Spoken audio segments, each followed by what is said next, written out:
Hoy estamos en Mosaico con un auténtico unicornio. Un personaje absolutamente mitológico. Raro de encontrar, porque hoy vamos a entrevistar a un sacerdote, tuitero, especialista, aunque no le gusta que le diga especialista en criptomonedas. Y me gustaría arrancar con el padre Fabián haciéndole una pregunta muy sencilla, muy simple, que seguramente puede responder en 2 palabras, que es ¿qué es la fe? Hola. ¿Qué tal? ¿Cómo va? Ahí. La fe es un modo de conocer. Hay una reflexión interesante, un documento de Juan Pablo II que se llama Fides et Ratio, que analiza la fe y la razón, ¿no? Entonces, muchas veces se ha puesto como una especie de antinomia, ¿no? Fe versus razón. Pero en realidad, la fe verdadera sin razón no es fe, y la razón sin fe tampoco es razón del todo, ¿no? Pero la fe, ¿qué sería? Es un modo de conocer que no puede ir en contra de la razón, pero que ve un poquito más lejos que la razón. ¿Sí? Pero es un modo de conocer algo.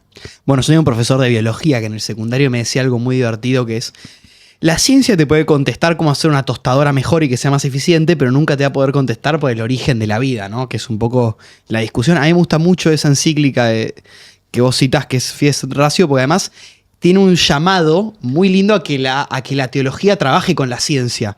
¿Cómo ves esa y además disputa? él arranca, Fides et Ratio arranca con una hermosa imagen. Dice que la verdad es como un ave que tiene 2 alas, la fe y la razón. Son 2 alas de un mismo conocimiento, ¿no?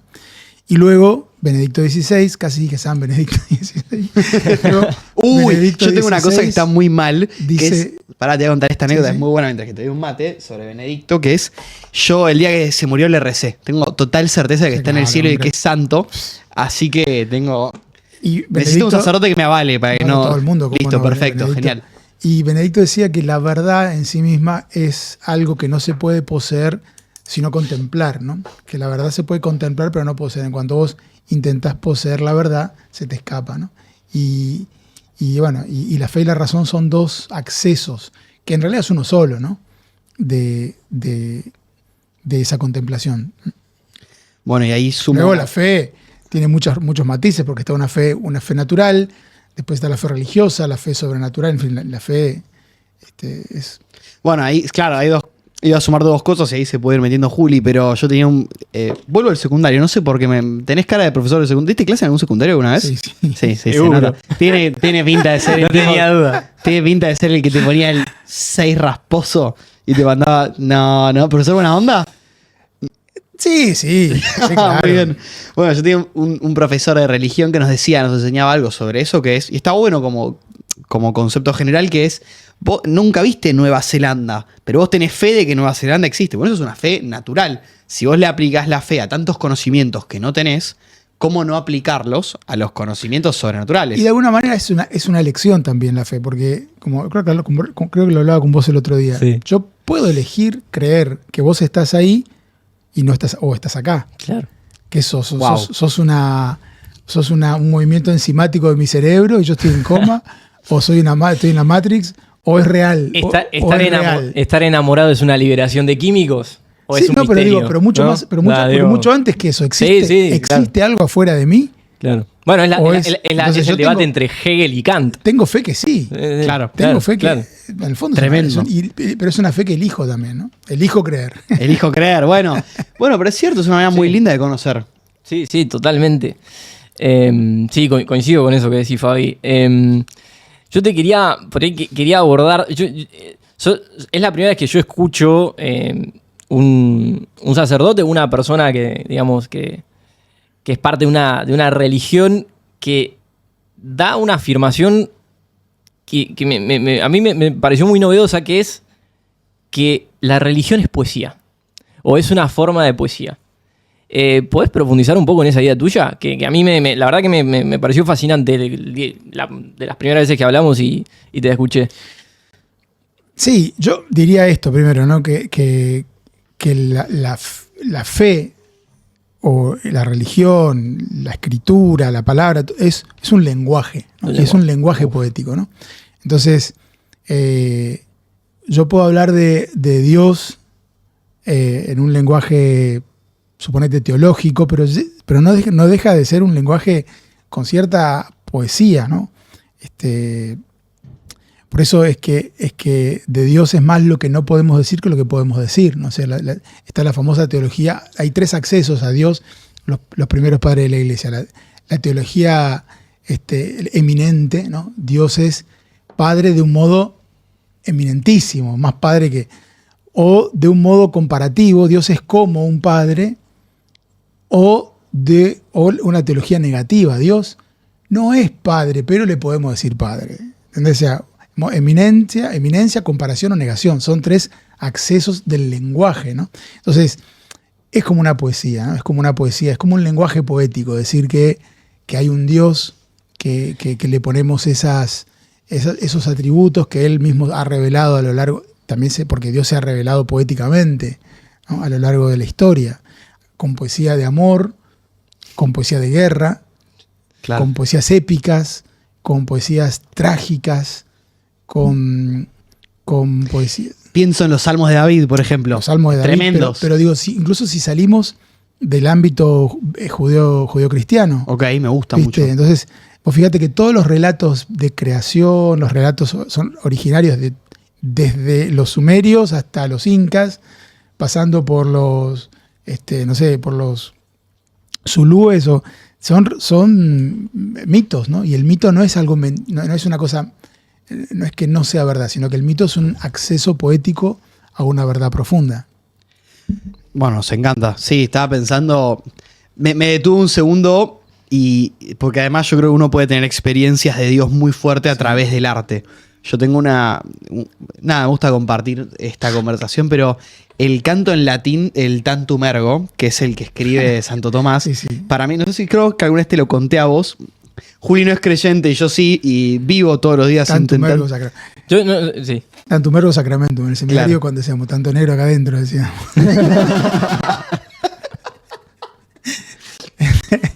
No, yo lo quería evangelizar, pero no me vas a ayudar. El tantum ergo, sí, bueno, es Sí. que claro, el canto gregoriano, que es el que vos te haces referencia, claro, es como sacar una belleza profunda de la voz, sin instrumentos, ¿no? De la voz humana, ¿no? No es polifonía, es un solo modo de voz, pero es fantástico, ¿sí? Y hay algo, perdón, que es parte de la teología que justo me gusta mucho, que viene con el Tantum Ergo, que es, porque él dice, habla de que está oculto, habla de la Eucaristía y habla de su misterio oculto a los Cruce la sentidos. Tebat, decían, la cruz se escondía la divinidad. Exacto, Aquí también se oculta la humanidad. sí. Incruce la Tebat, sola deitas, atic latex simul et humanitas. Es decir, Excelente. que si así como en la cruz se esconde la divinidad, en realidad eso es el Adoro Te Devote, pero el Tantum Ergo es el final del Adoro Sí. Te Devote. Pero en la cruz de Cristo se esconde la divinidad, y en la Eucaristía también se esconde la humanidad. O sea, cuando vos estás frente al Santísimo, frente al misterio eucarístico, se esconde la humanidad y la divinidad y la humanidad, ¿no? Pero esa es la palabra clave, ¿no? Presente y oculto en el pan. Claro. Hablábamos, justo lo debatía el otro día con un amigo, que es...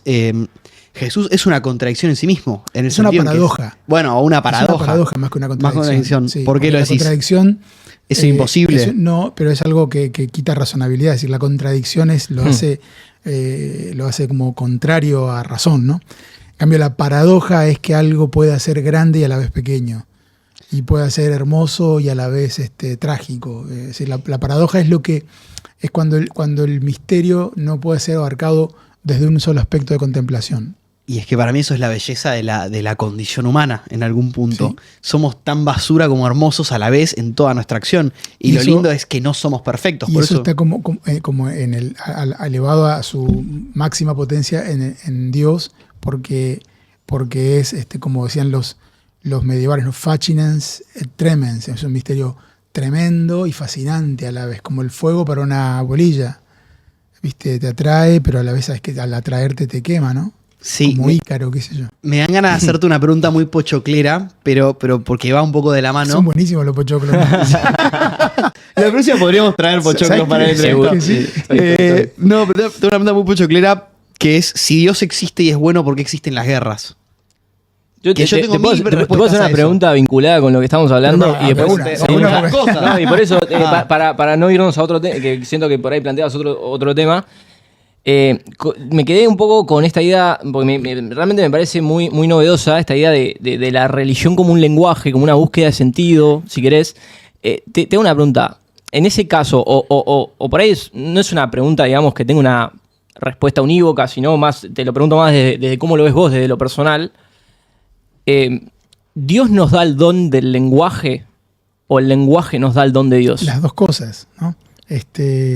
Como Unamuno que tiene una poesía, ¿no? Que le dice a Dios, yo soy creación de tu sabiduría o tú lo eres de la mía, ¿no? Claro. Yo creo que evidentemente yo creo en Dios, o sea, creo que hay un Dios que es personal, que es creador, que nos ha creado, que me ha hecho a imagen y semejanza suya, como se puede entender eso, yo creo eso, y creo que Él ha creado un modo, como soy imagen y semejanza, lo que compartimos análogamente es el lenguaje. Yo si tengo una capacidad de lenguaje es porque Dios de alguna manera me Nos dio el don participó del de esa comunicabilidad que Él tiene, que esa comunicabilidad en Dios es plena en lo que en la teología católica, perdón, No, se está bien, llama no pasa nada, nos encanta. perijoresis. ¿Qué? Perijoresis, que es la danza de amor, el lenguaje entre el Padre, el Hijo y el Espíritu Santo, ¿no? El Padre que ama tanto al Hijo y el Hijo que ama tanto al Padre, decía Fulton Sheen, un obispo, decía, se aman tanto que se miran y hacen... Y ese suspiro es el Espíritu Santo, ¿no? Wow. Y eso es la eternidad, que es una comunicabilidad plena. Esa me Es la guardo fantástica. para mi vida espiritual, Fantástica, porque es fantástica. una perla. Ahora, entonces, ese lenguaje de Dios es el que se replica cuando no sé, una madre se encuentra por primera vez con el hijo que acaba de nacer, o cuando estás al lado del lecho de muerte de tu madre y ves su mirada antes de partir, o cuando, no sé, o simplemente cuando tomas mate con un amigo que te está boludeando. Así como que hay una comunicabilidad entre los seres humanos que viene de ese analogado principal, de ese modelo que es la comunión de amor, que es Dios en sí mismo, ¿no? De esa perijoresis, es decir, de esa danza de amor que es la Trinidad en la creencia cristiana, digamos, ¿no? Bien.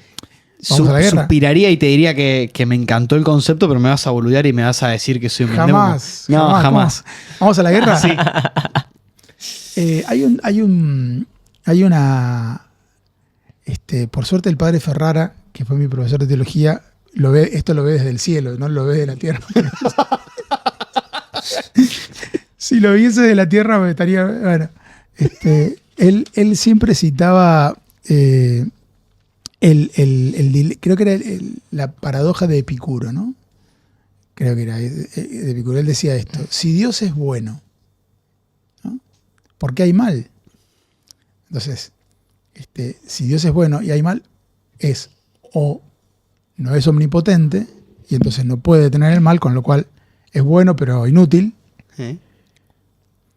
o es omnipotente pero no quiere, entonces no es bueno.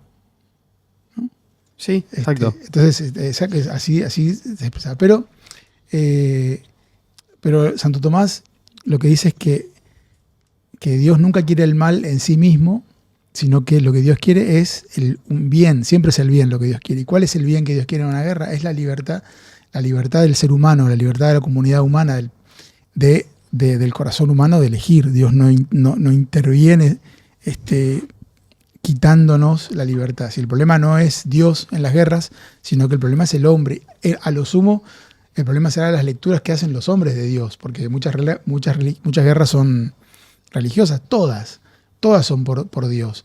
Porque quizás hoy ya no pelean por el Dios, si es el Dios de Israel o el Dios de Abraham o el Dios de... Por el dios negro del petróleo. Usar por el Dios del petróleo, por el Dios del gas, Nord Stream, por lo que sea. Siempre hay una cosa, un interés que hace que los hombres entiendan que es más valioso ese interés que la vida de los otros. No, entonces, claro, o sea, es lo que decimos. Si Dios evitara el mal, limitaría la libertad humana. O sea, no puedes tener las dos. Por eso creo que el que tiene esa pregunta tiene que leer esa parábola que está dentro de los hermanos Karamazov, sí, que es el gran inquisidor, ¿no? Claro. El Gran Inquisidor es un cuentito que está metido en la novela de los Karamazov, donde se cuenta la historia de que Jesús vuelve a Sevilla del siglo XVI, ¿no? Y cae en la Inquisición. Y se encuentran Jesús vuelto a al mundo, a la tierra, con el Gran Inquisidor de Sevilla. Entonces el Inquisidor se da cuenta, descubre que es Jesús. Esto es el cuento. Sí. lo voy a spoilear, pero bueno. No pasa nada, aparte nos encanta Tiene ese. 120 años, así que... Metele. si no lo leyeron. Entonces se encuentran, ¿viste? El Inquisidor con Cristo, sabiendo que es Cristo, le dice, bueno, mira, yo te voy a mandar a la hoguera. Porque vos tenés la culpa de todo esto. Porque hiciste una cosa muy preciosa, la verdad, la belleza, el evangelio, pero nos diste la libertad. Entonces, como somos libres, yo tengo que estar matando gente porque se equivoca. O sea que te mando a la hoguera por hereje. O sea, el Inquisidor manda a Dios. Bueno, digamos, el gran delito de Dios es habernos dado la libertad. bueno, Lo de los orfanatos. Ah, bueno, métele. Hay una parte de ese, nos encanta y va en esta misma línea, que también está en el mismo libro, que en un momento se hace la pregunta de por qué existen los orfanatos. Claro. Y se me escapa quién es el personaje que responde. Dimitri responde una pregunta muy pragmática. Dimitri le Es el que pregunta hace al la cochero, pregunta. Perdón, Sí. de razón, a al su revés. chofer, le pregunta por qué lloran los niños, ¿no? En realidad este es un pasaje que lo rescata Camus en El hombre rebelde. Sí. Sí. A mí leí Los Karamazov gracias a Camus.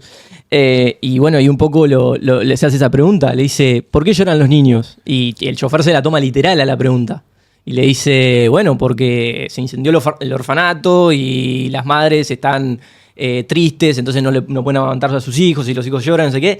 Y Dimitri Camanzal le dice, no, ¿por qué lloran los niños? O sea, ¿por qué tenemos que vivir en un mundo donde los niños lloran? Es un poco esa la interpretación que hace Camus de... A vos que te gusta el tema del elogio, ¿no? Sí. Hay una linda homilía, una reflexión de Francisco cuando recién empieza su pontificado sobre el llanto, ¿no? El elogio del llanto.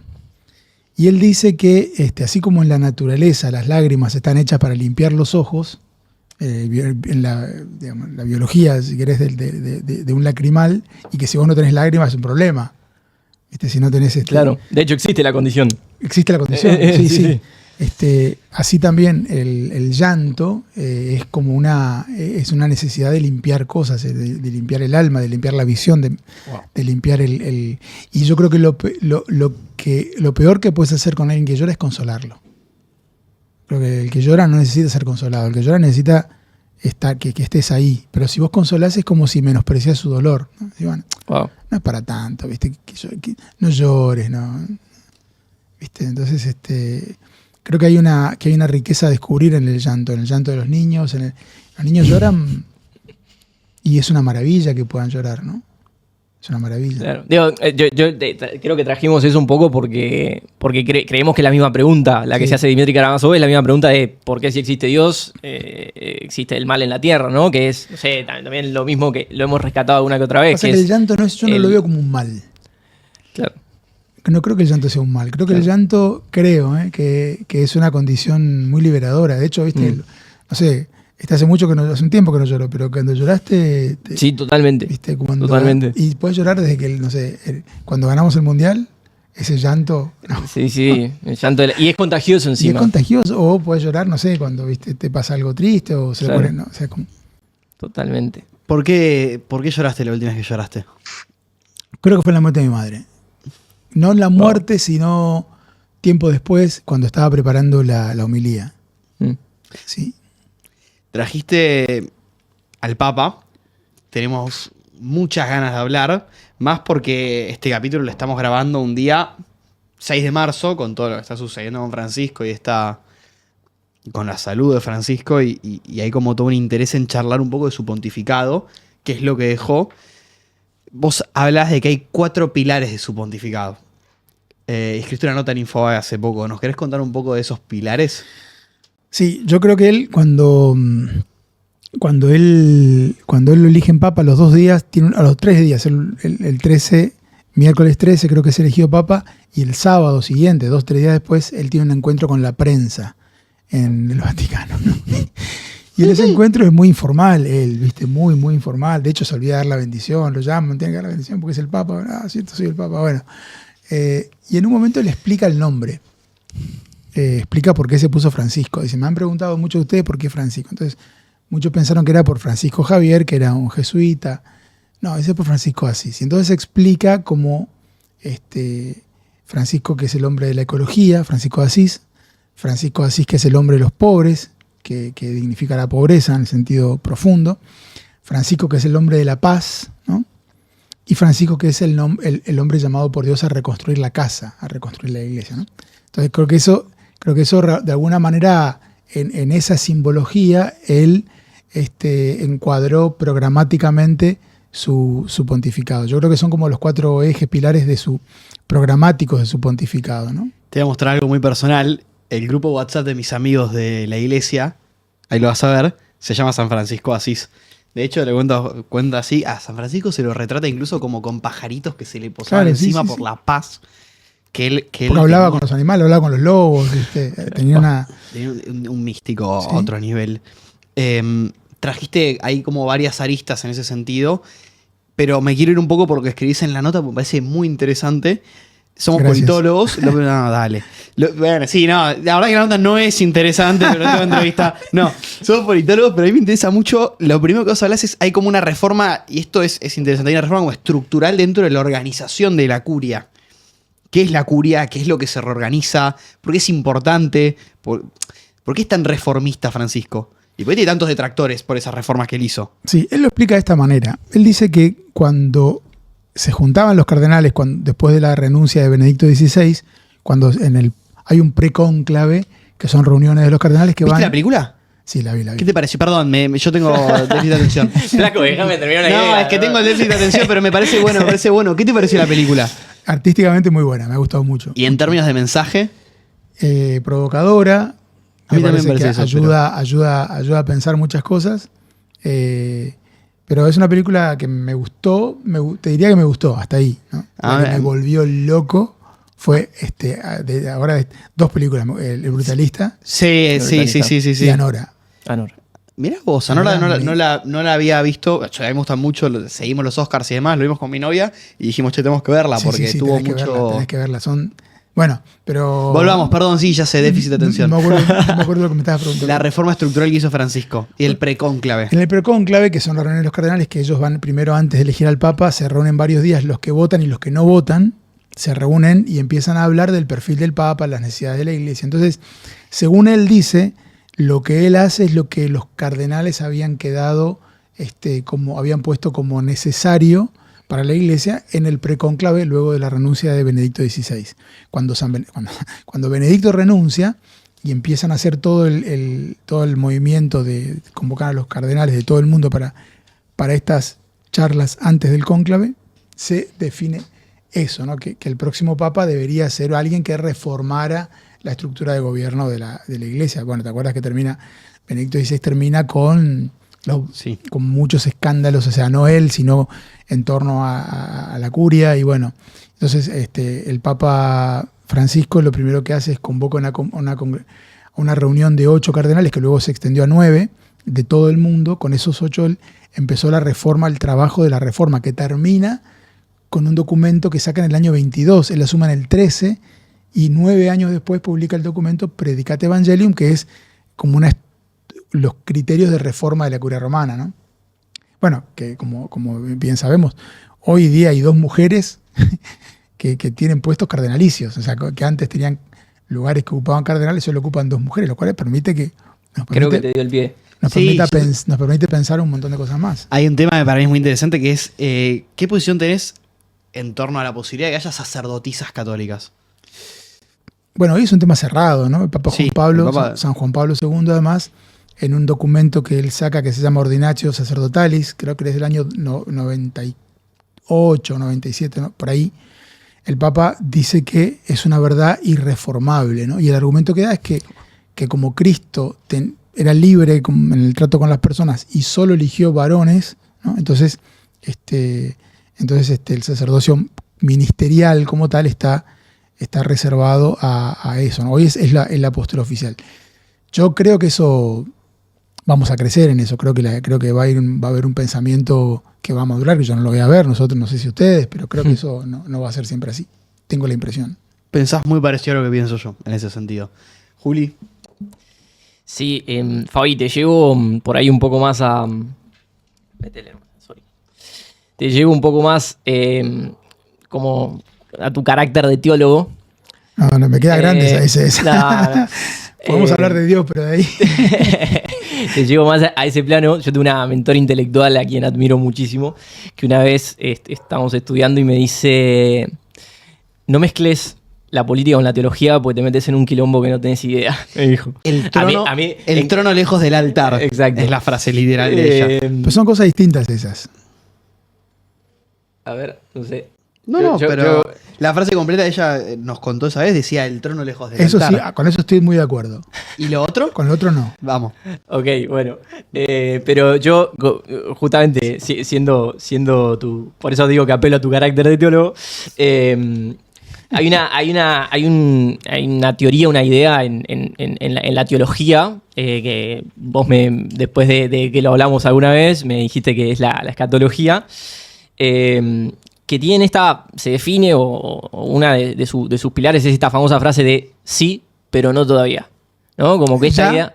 O ya, pero no todavía. No, sí. ¿No? Porque ya está, de alguna Cristo manera. está encarnado, pero no todavía porque tenemos que seguir laburando. Y porque falta, y porque falta mucho. Para la plenitud, ¿no? falta. Porque falta para que llegue el reino de Sí. Dios, ¿no?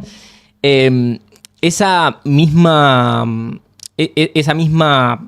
categorías se pueden aplicar a la democracia liberal, en tanto que la democracia liberal se puede decir que es ese sí o ese ya que sabemos cuál es el camino, pero bueno, todavía falta mucho, ¿no? Yo creo que sí, como se puede aplicar a la monarquía, como se puede aplicar al tribalismo, como se puede aplicar a... Es decir, la comunidad humana se ha ido organizando a lo largo de su historia, ¿no? Estoy leyendo ahora un estudio sobre las excavaciones antiguas de las primeras comunidades humanas, puntualmente Jericó, ¿no? Que hay testimonio incluso antes de la era de la cerámica, ¿no? Es la de la famosa que se hace una oración de Jericó también. La ciudad fue La rodeada. muralla, sí, bueno, eso fue perfecto. mucho después, pero bueno, perfecto. ¿cuáles son los orígenes? Hay como 3 ciudades antiguas debajo. Pareciera que es el primer asentamiento comunitario que se conoce, más o menos, y que puede pensarse que incluso hubiera ciudades o ese pasaje de lo nómade a lo sedentario. Aparentemente pudo haber sido en cerca de 8000 antes de Cristo, no sé cómo. Pero en Jericó desde 6500 más o menos empiezan a haber excavaciones. Entonces ya ahí había alguna forma de organización previa incluso a la cerámica. Luego se han descubierto también otras civilizaciones en el norte de lo que hoy es Irak. También, entonces, ahora, eran más... Y luego han habido como monarquías de distinto tipo, la iglesia que es una monarquía de alguna manera democrática porque se elige, las monarquías hereditarias, entonces toda forma de gobierno obedece a un espacio cultural histórico, a un contexto histórico y que encarna un ya pero todavía no. Hoy es la democracia liberal, como decís vos, que quizás emerge sobre todo después de la Constitución, de la Revolución Francesa y el surgimiento del constitucionalismo como tecnología de política. Claro, de hoy. como decía el otro día Martín Bomer, que tenemos libertad, igualdad, pero nos olvidamos de la fraternidad, ¿no? Claro. Que es como, ese tercer pilar fundamental de... Y entonces, así como yo creo que sí, pero no solo la democracia. Primero que la democracia liberal es lo que hoy expresa, pero quizás con el avance de las tecnologías, y cuando haya una manera de poder, de que de alguna manera nuestra opinión sea validada o a través de los celulares o de lo que fuere, ¿no? Que exista más adelante, porque esto creo que en unos pocos años no va a haber más. Entonces, quizás tengamos alguna manera de opinar y participar, de participación colectiva que va a dejar un poco obsoleta la democracia como la conocemos ahora, y va a ser un ya, pero todavía no, porque va a faltar algo. Va a seguir faltando. Claro. Algo estaba buscando porque lo escribiste vos decís algo justo en relación a lo que veníamos diciendo, que es, lo tomás de Fratelli Tutti, que es la encíclica de Francisco, y decís que la política debe ser la forma más alta del amor y del encuentro fraterno. Esa idea la toma Francisco de Santo Tomás. Santo Tomás dice que la política es la forma más alta de caridad, porque es el La búsqueda amor del bien común. del bien común. Sí, ¿no? re. Entonces, como que en realidad, por eso decía que la política y la teología tienen que ir juntas en un sentido ideal, porque en realidad la política es una cuestión de santidad y no se me caguen de risa. No, obvio, no. No, Yo, de hecho, es muy personal pero- eso, pero digo, mi yo si vocación fuera, cristiana es esa. Yo si fuera, mira, cuentan un cuento del cura de Ars, que un día Sí. estaba el cura de Ars en su parroquia. El cura es un curita francés. Lo conozco. Sí. Estaba en su parroquia, ahí en el campo. Casi católico, o sea, lo único que tengo que hacer es que se No, pero encuentre bueno, contigo mañana, hay que convertirlo, nada más. Alguno Sí, sí, no, sí. no conocerá al cura de Ars. Entonces era un curita que estaba ahí en el medio de su parroquia y un día llegan 2 seminaristas, 2 que están estudiando para ser cura, ¿no? Entonces le preguntan a él, que era muy, muy santo, él les pregunta a ellos, ¿cuánto le falta para ser sacerdote? Y él le dicen 2 años. ¡Ay, qué poco! No le falta nada. Dios mío, se pone a llorar. En 2 años ya, qué responsabilidad tan grande ser sacerdote. ¡Ay, Dios mío, pobrecitos, pobrecitos! Porque como si él tuviera una conciencia tan grande de lo que era ser sacerdote, que decir, bueno, si vos sos sacerdote, viste, el día que llegues al cielo te van a preguntar muchas cosas y tu examen va a ser mucho más jodido. Yo creo eso a los políticos. Yo digo, el que es político, madre mía, Wow, la que le espera al político en el cielo. totalmente de acuerdo. Porque viste, es como tuviste capacidad de hacer esto y esto. ¿Qué has hecho con este enorme regalo porque no es un regalo para vos? ¿Qué hiciste con ese don para que podía transformar la historia de esta familia, de esta historia? ¿Y qué hiciste? ¿Lo convertiste en una pileta? ¿Lo convertiste en una casa no sé dónde? Madre mía, agarrate, porque como le dijo Juan Pablo II a los mafiosos, viste que lo amenazaron a Juan Pablo II a los mafiosos del sur, y él un día les agarró el micrófono y dijo, arrepiéntanse, está en YouTube, porque un día les va a llegar Dios, un día les va a llegar. Entonces yo creo que eso, creo que ser político es una responsabilidad muy grande, y creo que hay una invitación de Dios a transformar el mundo, y que es una responsabilidad muy grande. Me entra mucho la bala porque lo veo, de hecho yo siento ese llamado vocacional, vocare de llamado en latín, y más allá de que uno tiene el sentido de la unción o no, me pasa que no puedo no preguntarte cuál es el rol del político cristiano hoy en el mundo. Yo creo que es ser fiel a su conciencia, ser fiel al evangelio y ser fiel al pueblo, a la comunidad a la que él sirve, ¿no? Es una fidelidad, una triple fidelidad, ¿no?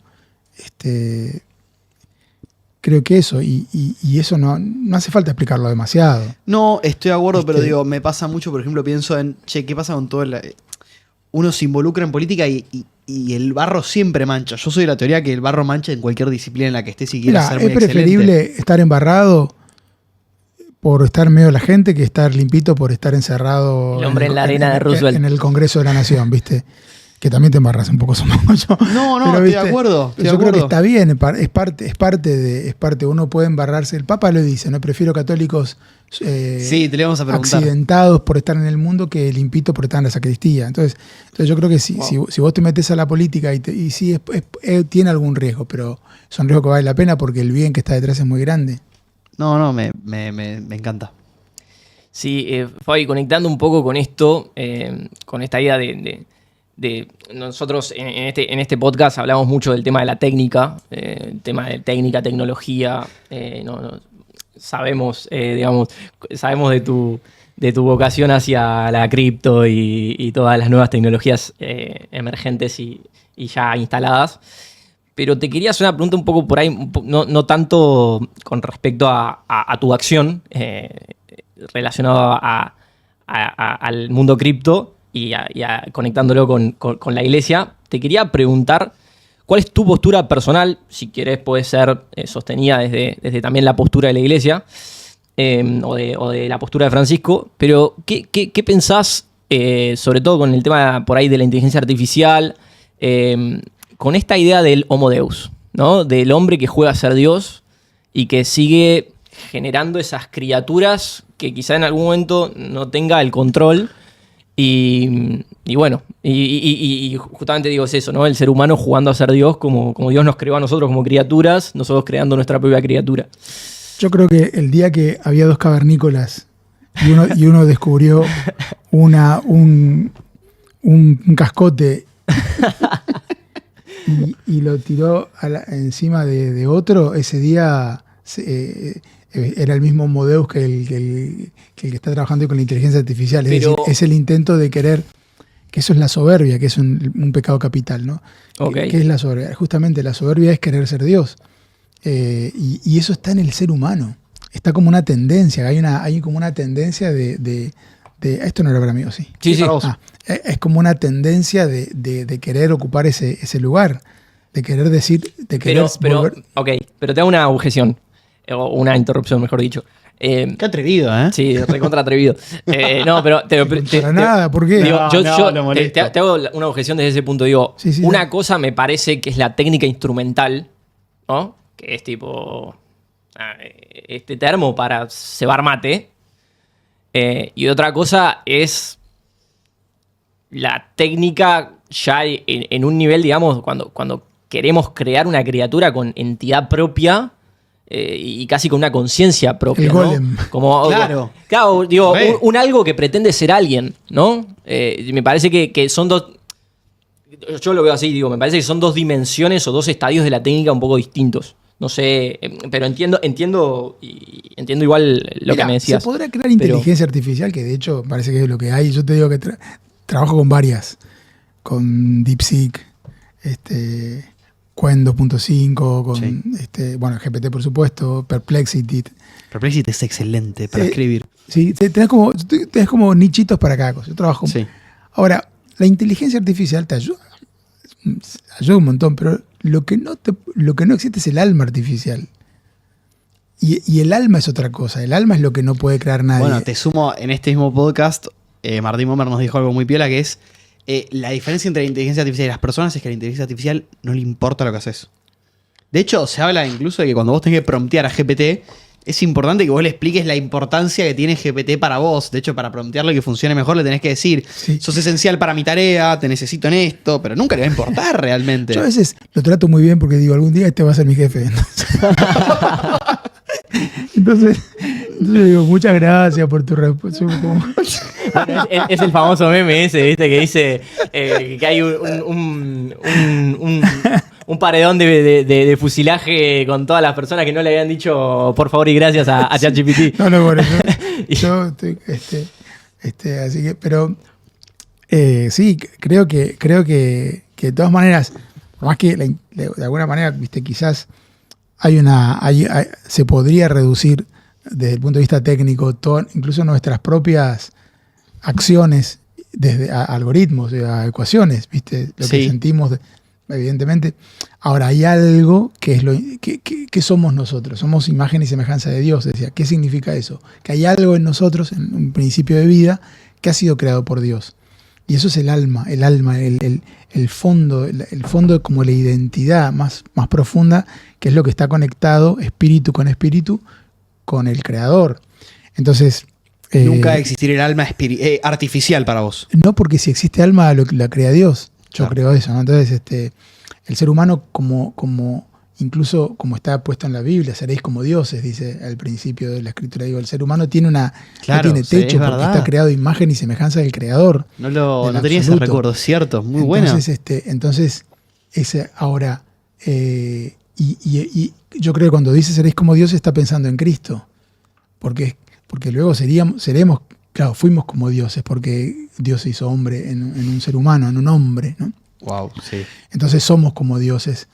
No porque somos omnipotentes y podemos, sino porque compartimos naturaleza con un Dios. Pero ¿Somos una extensión? no. No porque si fuéramos una extensión. Porque entonces la inteligencia artificial sería una extensión de Dios también. Pues Claro. ¿no? Porque la extensión es un momento necesario. Claro. Y somos un momento libérrimo a Dios. Se le cantó, ¿viste? Es algo. Sí, es fascinante. Trajiste una palabrita muy cargada de sentido y no puedo no preguntarte qué es el pecado. Vos hablaste del pecado de la soberbia, pero ¿qué es el pecado? ¿Es la negación de Dios? ¿Es el rechazo de Dios? Hay una definición que a mí me dio una vez un sacerdote que es fuerte, pero a mí me ayuda en mi vida espiritual, que es el pecado es la decisión consciente de no seguir a Dios. Bueno, hay que distinguir dos cosas, ¿no? Como si te dijera, qué es el delito y qué es la pena, ¿no? Entonces, hay una cosa que es el pecado material. ¿Qué es el pecado en el sentido objetivo, material? Es lo que hace daño. Es lo que de alguna manera destruye la obra de Dios. Poquito, mucho, grande, ¿no? Yo este vaso que está acá, quizás si lo doy con un martillito, lo puedo astillar un poquito y entonces lo hago un daño no tan grande, porque ahora lo puedo tirar contra la pared y lo rompo en 1000 pedazos y además rompo la pared o un espejo. Entonces, el pecado es cualquier grado de destrucción de la obra de Dios. Esa me gustó. Cualquier grado de destrucción de la obra En de Dios. sentido material, en sentido objetivo, perfecto. lo que hace mal de alguna manera. Después está el pecado en sentido formal, y eso significa que cometer un pecado. Y ahí yo tengo una creencia, que no es tan fácil pecar. No es tan fácil pecar. La escuché. Claro, porque para pecar, como decía el padre Ferrara, que una vez le preguntó a un compañero en el seminario, le preguntó a este cura profesor nuestro, ¿no? Le preguntó algo y le dijo, igual, por ahí lo que digo es una herejía. Y él dice así, mire, para ser hereje hay que ser muy inteligente, así que no se preocupe.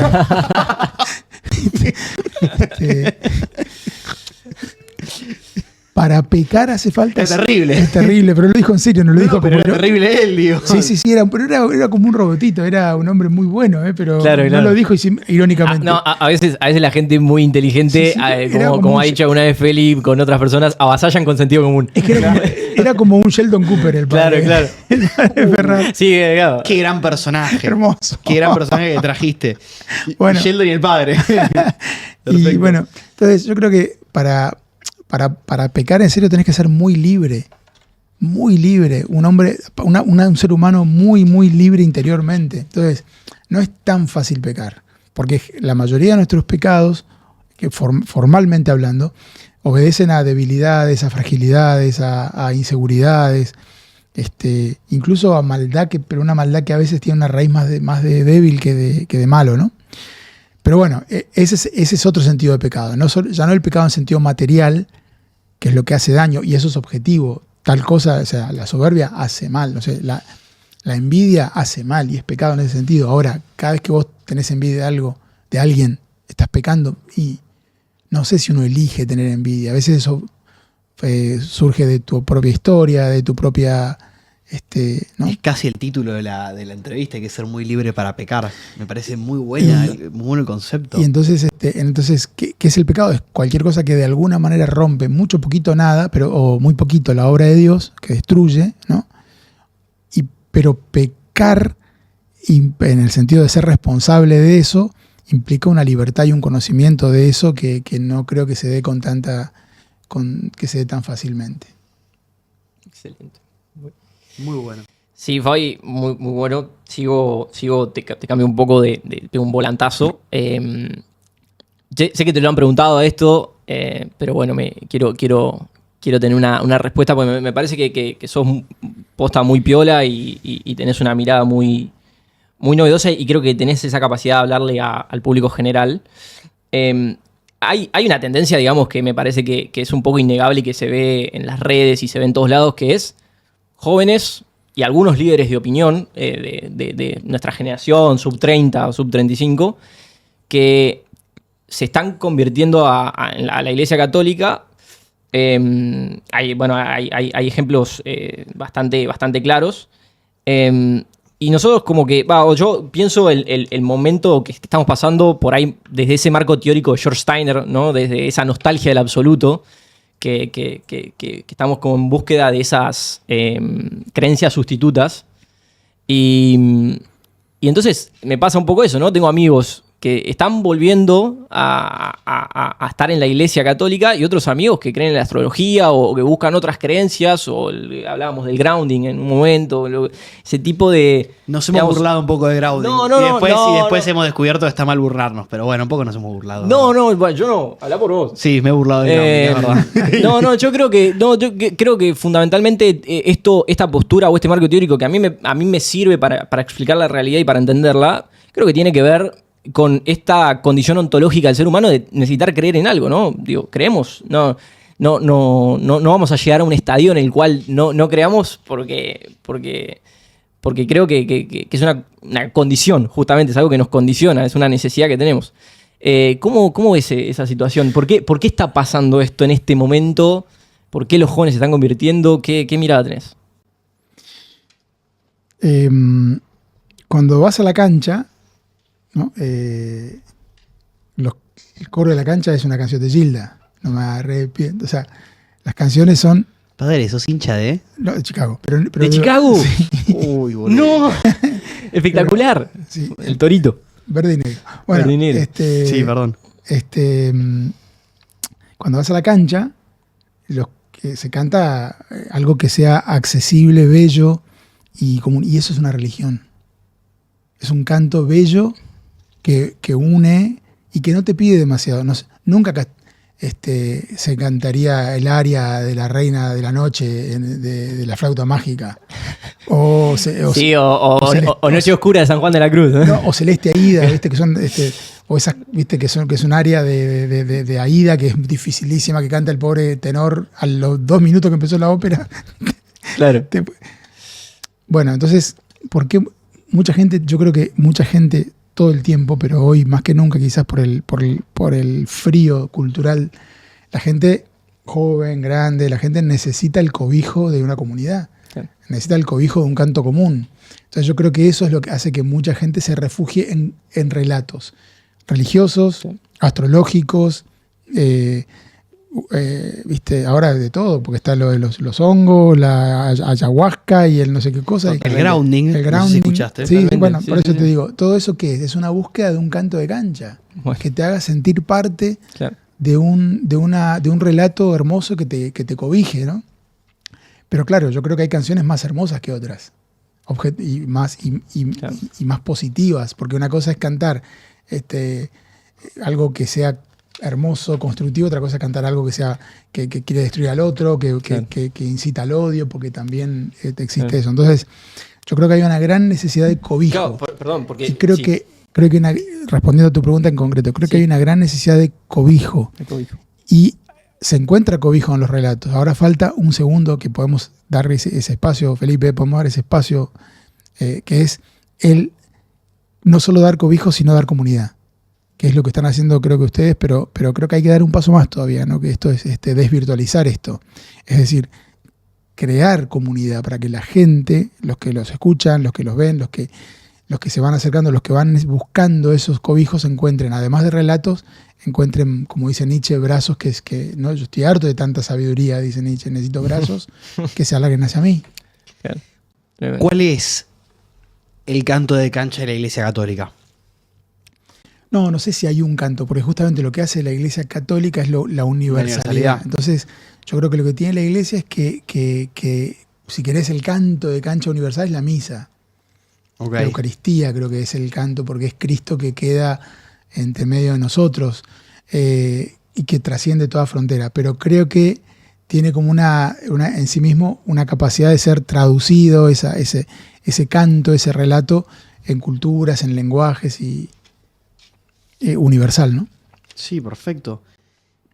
Excelente. Tengo una pregunta que me surgió mientras que hablabas de eso, pues estaba pensando, hay un santo, que no me acuerdo bien, es que decía algo así como, si entendiéramos realmente todo lo que pasa en una misa, nunca dejaríamos El cura de ir. de Ars.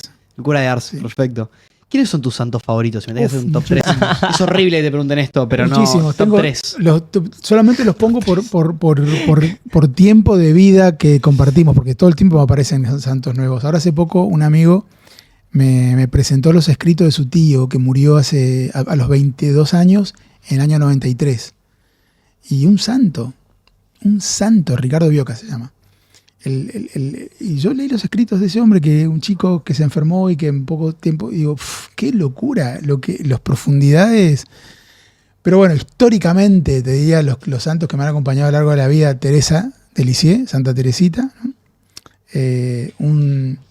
Un santo que yo lo conozco de cuando no era ni santo, que era el hermano Rafael, que ahora es santo, porque después lo beatificaron y lo canonizaron, el hermano Rafael, que es un santo trapense, monje trapense, contexto Azul. No, pero este español de la guerra, contexto de guerra civil española. Él no muere en la guerra civil, pero bueno, escribe,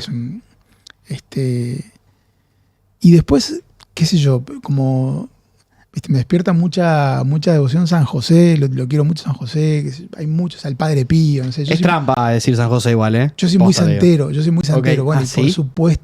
y por supuesto la Virgen, ¿no? Que la Virgen es como una cosa que todo lo cubre, que todo, no sé. Sí, nosotros jugamos este juego con algunos amigos y San José es trampa, no vale. De hecho, el otro que ya cantamos que es trampa es San Juan Pablo II, es trampa, no vale. Claro, bueno, imagínate, yo me ordené durante 5 años, dije misa por nuestro Papa Juan Pablo. Qué locura eso. ¿Viste? Qué flash. Sí. No, bueno, nada, me había quedado... Bueno, perdón, a mí me gusta mucho el santo de Auschwitz. Maximiliano Kolbe. Me parece... A mí me gusta mucho ir siempre que voy a Roma. Hay una iglesia muy cerquita de Piazza España. Qué lindo Piazza. Hay muy cerquita, media cuadra, está una iglesia que se llama Santa Andrea delle Fratre, que es una iglesia chiquitita que está ahí. ¿Ahí está San Pietro in Vincoli? No. Es otra, muy chiquitita. Que San Maximiliano Kolbe celebró ahí su primera misa. ¿En serio? Sí. Porque ahí se convirtió Alfredo Ratisbona, que fue un gran intelectual judío del siglo XIX, que entró a esa iglesia y se le apareció la medalla milagrosa en un altar. Entonces, San Maximiliano Kolbe, seminarista, le tenía mucha devoción a ese lugar y celebró su primera misa ahí. Yo siempre voy ahí porque ahí siempre hay cura confesando. Mira vos, es una iglesia de los franciscanos, Santa Andrea delle Fratre. Yo tengo el recuerdo de haber ido a la celda de Maximiliano Kolbe en Auschwitz. Sí. Que tiene una particularidad que Auschwitz es evidentemente un lugar cargado con una energía muy triste, muy densa. Muy densa, sí. Y esa celda particularmente tiene una esperanza, me voy a poner medio freudiano, pero tiene una pulsión de vida tan fuerte por la historia de San Maximiliano Kolbe que no podés... Yo creo que debo tener mis experiencias de fe. Para mí las experiencias de fe son lindas cuando son inesperadas. Las experiencias de fe de un retiro espiritual que vas por 10ª vez son hermosas, pero no son como cuando de la nada estás visitando Auschwitz y tenés una revelación de quién es Dios tan fuerte. Y a mí me gustan más las preguntas personales a las personas que realmente me interesan. ¿Cuál fue tu primera experiencia de fe real? ¿Y cuál fue la más fuerte de tu vida? Creo que una experiencia de fe, bueno, es un poco... Me acuerdo cuando murió mi padre, ya hace tiempo, ¿no? Murió en el 2010, papá. Llovía, frío, invierno, una cosa, un espanto todo, ¿no? Pero me acuerdo que cuando vamos al cementerio, ¿viste? Que era bajo la lluvia total, un frío tremendo, ¿viste? Que ponen el ataúd sobre esos rodillos que van bajando, ¿viste? No sé por qué, pero en ese momento en que el ataúd descendía, yo experimenté que dije, es todo verdad. Wow. Dije yo, es todo verdad, hay cielo. Fue como algo, no fue una cosa, fue como una experiencia interior, no sé cómo explicarlo. No es fue un sentimiento, una convicción, digamos, ¿no? Que me acuerdo que la imagen que me dio fue, es todo verdad. Todo es verdad. Como una certeza de luz, ¿viste? Yo sí. No, eso. No, es que tengo la sospecha de, hace ya un tiempo, que es que en el fondo, digamos, yo estudio filosofía y le dedico mucho tiempo a eso.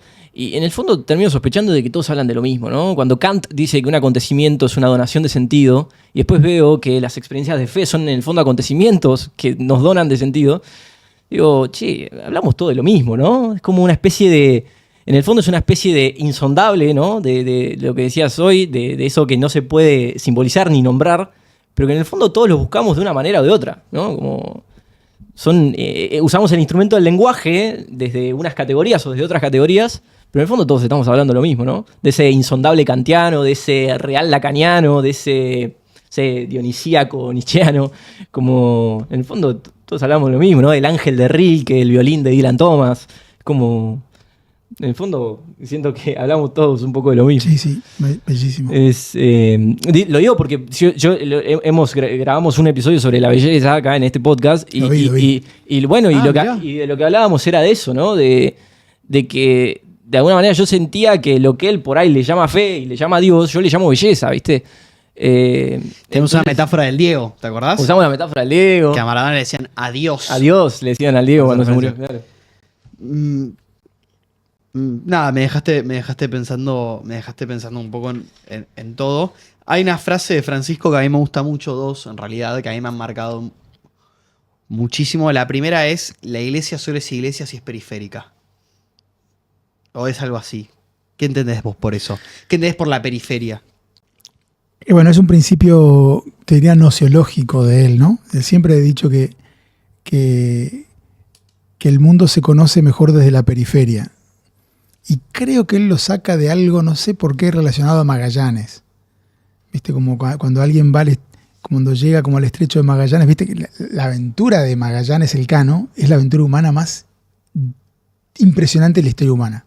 No hay nada más grande que eso. No hay nada comparable a eso, a lo que hacen estos tipos para el fin del mundo. Sí, para conseguir especies. Sí. O sea, para conseguir azafrán, ¿viste? Los españoles. Son gordos. Son maravillosos. Había un hambre. Buscan especies, ¿viste? Hacen todo eso.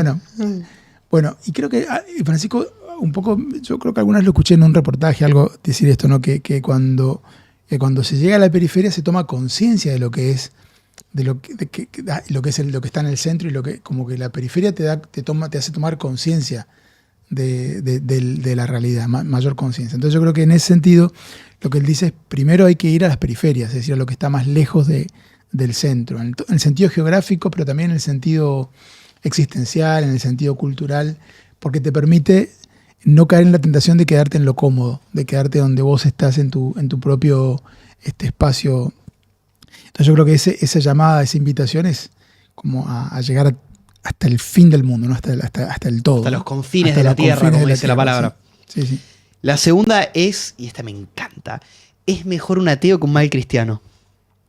Ah, nunca la escuché. ¿No? No. De hecho, la metí. Bueno, sí, Sí, esa sí. tenemos Sí. muy chequeada. Claro, yo creo que sí. Yo diría. Perdón, es mejor un buen Eso, ateo yo que un diría, mal es cristiano. mejor un Perdón, buen- me la comí. Sí, yo diría, porque ahí está como. Porque la diferencia entre el bien y el mal es muy sutil, pero es muy profunda. Es decir, entre lo que es bueno y lo que es malo, te quiero decir, ¿no? Porque creo que es una frase chicana, un poco una provocación, pero es cierto que un mal creyente en el fondo no cree, ¿no? Claro. Y un buen ateo cree algo, ¿no? Qué buena esa. Claro. Sí. Impresionante. Juli, nos quedan poquitos minutos. Tengo una pregunta muy egoica, creo que la más de todas que hice hasta el momento, que tiene que ver con la fragilidad. Vos el fin de escribiste una nota sobre la fragilidad, sobre el poder de la fragilidad, y yo escribí algo muy parecido hace un tiempo ya. Para mí que te copió. Sí, seguro, olvídate. Obvio. No, y hay algo que hace un tiempo se lo escuché decir a un intelectual argentino bastante reconocido, que él decía que en el medio de esta complejidad del mundo que vivimos, que por ahí encuentra, que tiene que ver justamente con esto que hablábamos antes, de por qué hay jóvenes convirtiéndose a la iglesia, porque estamos como en esa búsqueda de cobijo y de respuesta. Este intelectual decía que la salida era que el cristianismo era una buena salida para un momento tan complejo y tan difícil de entender para los jóvenes y también para la gente grande, ¿no? Con lo rápido y lo acelerado que va el mundo. Y él decía algo, y le preguntan, ¿por qué el cristianismo? Y él dice, porque el cristianismo es la única religión, o al menos que él sabía, la única religión que asume un Dios frágil, un Dios que se hace hombre y que muriendo en la cruz dice: oh Padre, ¿por qué me has abandonado? ¿No? Es un Dios encarnado que se asume frágil, que se asume que ha sido abandonado. ¿Y te puedo sumar algo a Sí, eso? obvio. Y es un Dios que busca desde Dios al hombre, y no del hombre a Dios. La búsqueda del Dios católico y cristiano viene de arriba hacia abajo, por así decirlo. Bueno, nada, ese... No, buenísimo. Buena acotación. Y te quería preguntar por eso. ¿Cuál es ese poder de la fragilidad que desde digamos que citando a este intelectual, es lo que caracteriza o lo que más diferencia al cristianismo de respuestas, otros caminos. Góngora tiene un poema, Romance de la Encarnación, que dice: hay distancia más inmensa de hombre a Dios que de hombre a muerte. Lo que significa, una vez que se hizo hombre, ya está, morirse es parte de la lógica de morirse. La cruz se moría por la cruz, se moría atropellado por un auto, se moría porque se caía de un acantilado, Claro. se iba a morir. De viejito, una vez que te hiciste hombre, te morís. Lo que es inconcebible es que se haga hombre. Eso es lo inconcebible. Eso es lo que rompe todo, ¿no? Y a mí me parece que esa fragilidad se rompe, o sea, es lo que rompe toda distancia y toda competencia del hombre con Dios, porque el hombre compite con Dios. Por eso Prometeo, Claro. por eso siempre, incluso la antropología hace que esa búsqueda de lo absoluto sea como una amenaza para el hombre. Pero cuando ese Dios se hace hombre, por eso creo que el modelo como figurativo y real de creyente es la Virgen María, ¿no? Porque es una discípula que es madre, o sea, ella adora a Dios, que es un porotito en su vientre, y adora a Dios, viste, que es un bebé que le tiene que cambiar los pañales o lo que fuere que había que cambiar en esa época.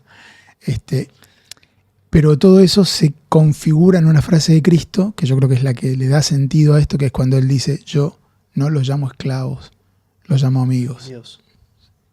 Cuando un Dios que puede decir: ya no sos mi esclavo, sos mi amigo, no sos mi servidor, no sos mi amigo. Y eso creo que tenemos que descubrirlo. No hay amor más grande que dar la vida por los amigos. Claro, y eso tenemos que descubrirlo. Cuando dice, o sea, nosotros mismos tenemos una conciencia de Dios muy, muy judicial a veces, ¿no? Por eso cuando Él dice: Dios no envió a su Hijo a juzgar al mundo, sino para que el mundo se salve por Él. Entonces, creo que la fragilidad de Dios es una manera de convencernos de que bajemos la guardia, baja la guardia. Yo no te voy a pegar un cascotazo. Creo que vamos a terminar los tres moqueando acá. Vamos a terminar así el episodio. Me acuerdo que en el seminario había un seminarista que rezaba así. Era un músico muy bueno, muy bueno, muy buen muchacho. Y otro seminarista que era muy gracioso le decía: Jesús me pega. Mira, ahí está, Jesús me pega, decía, ¿no? Pero digo, esa como era un chiste, pero quiero decir, esa conciencia de que Dios no nos pega. Ojalá uno aprenda, ojalá yo muera convencido de eso, ¿no? Creo que toda la vida es un camino para descubrir que Dios no me pega. Dice, que no me llama esclavo, me llama amigo. Mosaico se llama mosaico porque busca... Me señalás el mate. Me interrumpiste la reflexión. No te quise emotiva. interrumpir, te quise... No pasa nada, porque me quedé pensando, pero no hay problema. Mosaico se llama mosaico porque en algún punto lo que estamos intentando hacer con Juli es, a partir de tomar distintas experiencias, opiniones y demás, construir un mensaje para nuestra generación. Vos hablaste de comunidad, le podemos decir para nuestra comunidad, pero para nuestra generación. ¿Cuál crees vos o cuál te gustaría a vos que sea el mensaje que tenemos que colgar en nuestro mosaico? Y además, ¿a quién te parece que tendríamos que escuchar o leer para seguir armando ese mosaico? A ellos, a los que los escuchan y los leen, ¿no? Porque la belleza de la comunicación es que hay como... Mira, San Juan dice: Dios es amor, ¿no? Y eso es muy profundo. Porque cuando se dice Dios es amor, es el amor como acto, es el amar, el que está amando, pero también es el amado. San Juan de la Cruz. Claro, pero entonces Dios es amor significa, es el acto de amar, es el que ama y es el amado, ¿no? Entonces yo creo que lo que ustedes hacen es el acto de decir cosas, pero también es el de decir cosas que están expresando a otros, que son los que los escuchan, y creo que también es recibir lo que dicen los que los escuchan. Me parece Sí. que ese creo que es un gran mosaico, y me ha gustado mucho lo que he visto de ustedes. Es un gran acá estamos. ¿Y el Acá mensaje estamos, ¿no? tuyo para el mosaico? Hagamos cancha, ¿viste? Hagamos eso, ¿no? Hagamos como. Generemos eso, ¿no? Generemos una 12. Es casi hagamos lío. Sí, es cierto, sí. Me encantó. Bueno, padre, muchas gracias Padre, por venir hoy gracias. a Mosaico. Un placer, gracias por todo, por la charla, por los mates, por el aire acondicionado. De verdad, gracias. Gracias.